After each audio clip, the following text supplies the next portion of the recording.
Chers amis, bonsoir. Je suis très heureux de participer à cette conférence. Je viens d'entendre encore une attaque contre les juristes. Et les Allemands disaient « Juristen, böse Christen ». Les juristes, c'est de mauvais chrétiens. Mais cela, évidemment, ça nous ramène au Moyen-Âge. Et nous sommes maintenant, évidemment, en pleine modernité. Il faut espérer qu'elle va dans le sens le meilleur, pas seulement le fait des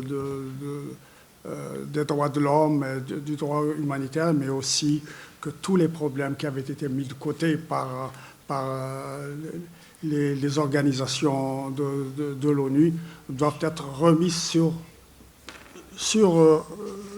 le tablier. Bon, alors je me suis permis de m'absenter tout à l'heure. J'ai raté quelques interventions. J'ai eu honte, mais je devais partir pour parler avec mes amis. Alors, j'ai dû faire rapidement une petite intervention pour ne pas fatiguer. Si le droit du plus fort, et a fortiori sa raison, n'avait pas été la mère réalité de notre monde, en politique beaucoup plus qu'ailleurs, nous n'aurions peut-être pas été amenés à ajouter le terme humanitaire à celui du droit. Même imparfait, le droit semblait jusqu'au siècle passé constitué par lui-même et en lui-même une vraie barrière contre la barbarie. Tous nos combats, qu'il s'agisse de la lutte pour l'indépendance nationale ou des luttes pour la démocratie, nos combats ont eu pour moteur la revendication du droit des peuples. J'allais dire du droit de l'homme, mais je dis droit de la personne humaine.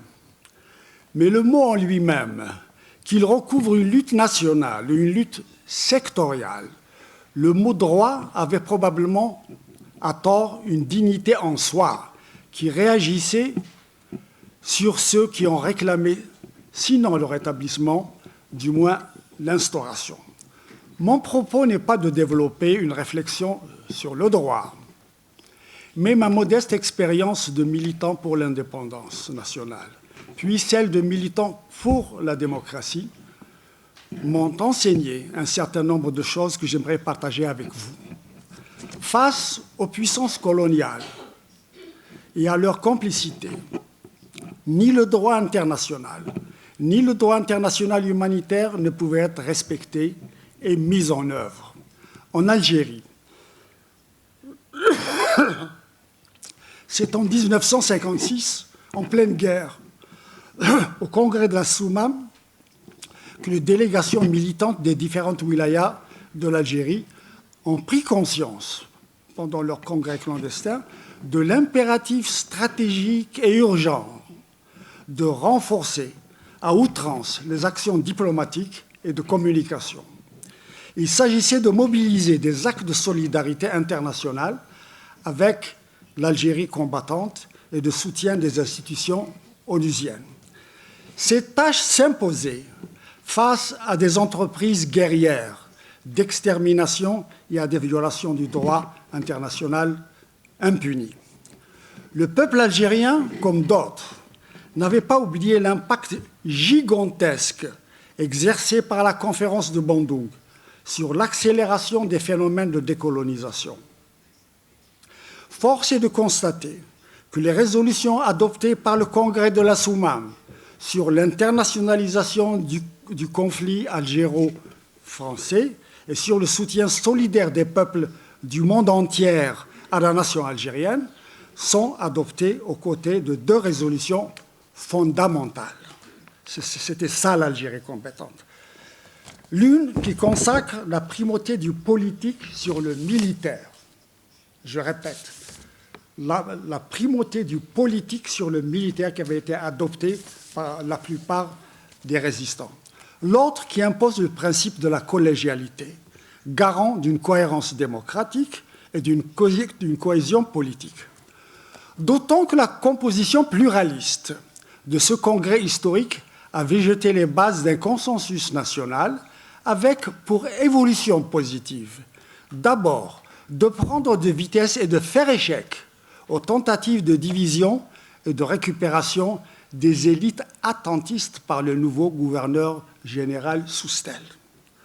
Plus importante et décisive, cette ébauche de consensus allait mettre en branle une dynamique révolutionnaire, au sens politique, au sens démocratique, au sens rationnel et réaliste, pour ne pas dire pragmatique, et non pas au sens de slogans populistes. Elle prépara la renaissance de la Daoula, de l'État, grâce à la légitimation populaire du gouvernement provisoire de la révolution algérienne, le GPRA. Du reste, dans les mémoires remis notamment aux Nations Unies, nous avions mis en évidence le fait que les autorités algériennes, battues par les expéditions coloniales, je dirais monarchiques, n'avaient jamais concédé ni la souveraineté de l'État, ni ses prérogatives, comme ce fut le cas au Maroc et en Tunisie, qui avaient signé des traités du protectorat. Quant à la souveraineté de l'État algérien, elle n'avait pas disparu, n'en déplaise aux droits impérialistes imposés à l'humanité. Elle s'est réfugiée dans le peuple algérien.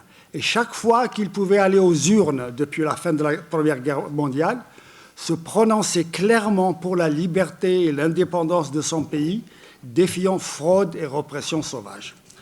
Le GPRA a symbolisé le respect des droits humains et du droit humanitaire, en dépit de l'état de guerre. C'est le premier et dernier gouvernement algérien pluraliste et démocratique.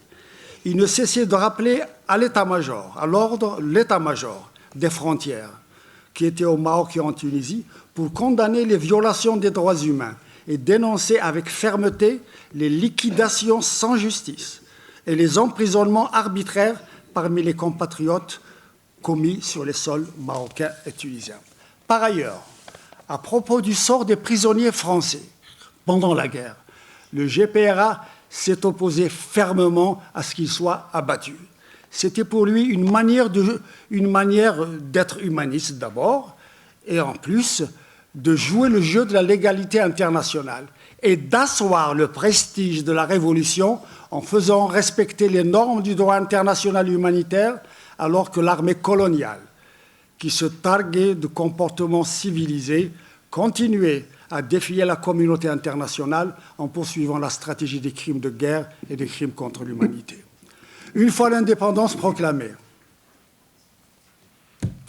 toutes les stratégies qui avaient contribué à la victoire de la révolution algérienne contre le colonialisme ont été détournées de leur but initial, qui était la liberté pour la souveraineté du peuple, pour en définitive devenir les instruments d'un régime de domination impitoyable. La solidarité internationale avec l'Algérie combattante est devenue complicité internationale avec le régime. Le soutien des institutions onusiennes est passé du peuple en lutte au régime en place. De même, les résolutions du Congrès de la Soumam ont été foulées totalement aux pieds. La primauté du politique sur le militaire, le principe de la collégialité, la cohérence démocratique, la cohésion politique, le pluralisme effectif et le consensus national. Tout ceci en prime pour le pouvoir algérien d'avoir réussi là où Soustelle a véritablement échoué, la division et la récupération des élites. La division et la récupération des élites. Deux exemples tirés de l'actualité, à la fois française et algérienne. L'affaire Messili, devenue l'affaire, je ne sais pas, tout à fait secondaire, l'affaire des moines de Tibhirin. Ces deux affaires montrent clairement que pour l'assassinat d'un opposant politique Messili, comme pour le massacre des moines, la collision des intérêts a prévalu sur le droit. Si on leur ajoute les massacres à grande échelle des années 97, 98, sur lesquels un audio silence s'est abattu, on prend la mesure de la folie criminelle qui déclenche l'abandon du droit. On ne peut que conclure, d'une part, que le droit humanitaire peut s'imposer, y compris lors d'une guerre d'indépendance particulièrement violente, quand les peuples et les militants politiques croient encore en la possibilité de la restauration du droit. conviction qui leur vient du contexte politique international et non de leur horrible vécu sous la domination en ce moment. Et d'autre part, qu'un contexte politique international où la complicité entre régimes et entre États se fait sur le dos du droit, à coups de manœuvres criminelles, de dissimulation et de propagande, ne peut que conduire au désespoir des peuples et des cadres politiques dont ils accouchent. Comme c'est le cas dans la plupart des conflits actuels en Palestine, en Irak, en Afghanistan ou en Somalie. C'est la négation sur la scène internationale des principes démocratiques les plus élémentaires. C'est le non-respect du droit international par les puissants dans leurs pratiques publiques ou secrètes et dans le soutien qu'ils apportent à des régimes qui eux-mêmes violent les droits de leur propre peuple. C'est dans cette triste réalité que le droit humanitaire est appelé à la rescousse, tellement nécessaire aux luttes du passé, en attirant le regard et la solidarité en direction des peuples en lutte.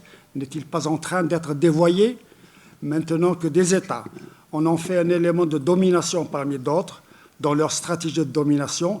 Le droit humanitaire a-t-il encore une chance de se faire entendre en dehors de ces stratégies de domination et d'agression? Je vous remercie.